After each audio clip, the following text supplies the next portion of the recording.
C'est toujours important de budget bi di yokk mais pour man il faut protéger le budget.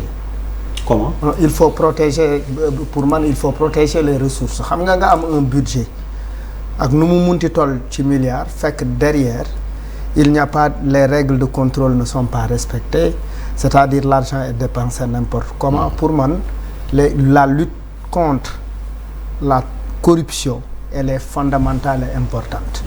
Parce que là, si on travaille bien sur les questions de bonne gouvernance, de bonne gestion, c'est-à-dire on va régler énormément de problèmes.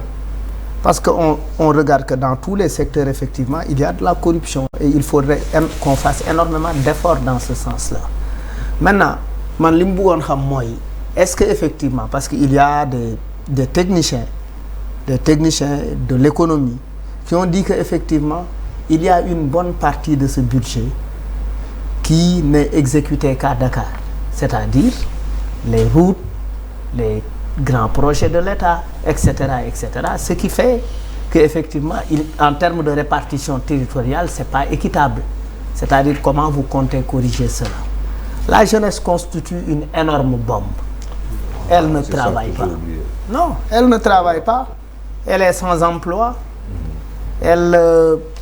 même si elle est en formation, les jeunes qui sortent de l'université, qui sortent des centres de formation, pour nous mener liguer, il faut effectivement un bras long, il faut connaître tel, il faut connaître tel. Les gens ne sont pas choisis sur la base de leurs compétences, généralement. C'est-à-dire, qu'est-ce qu'on fait? Pour qu'ils deviennent un dividende démographique. Si derrière, ces jeunes-là ne sont pas gérés, parce qu'elles occupent 67 ou 77% de la population. Si on ne s'en occupe pas, c'est-à-dire quel que soit le budget prévisionnel, à mon avis c'est un budget prévisionnel. Après vous allez chercher ça avec les partenaires, après vous allez effectivement voir l'an la ñuy am ci taxi, l'an la ñuy am ci impôts, etc., etc. Finalement, et si ces jeunes ne sont pas gérés, ils sont dans la culture, ils sont dans le sport, ils sont etc., etc. Par exemple, on n'a plus de bons amatuñu ay stade.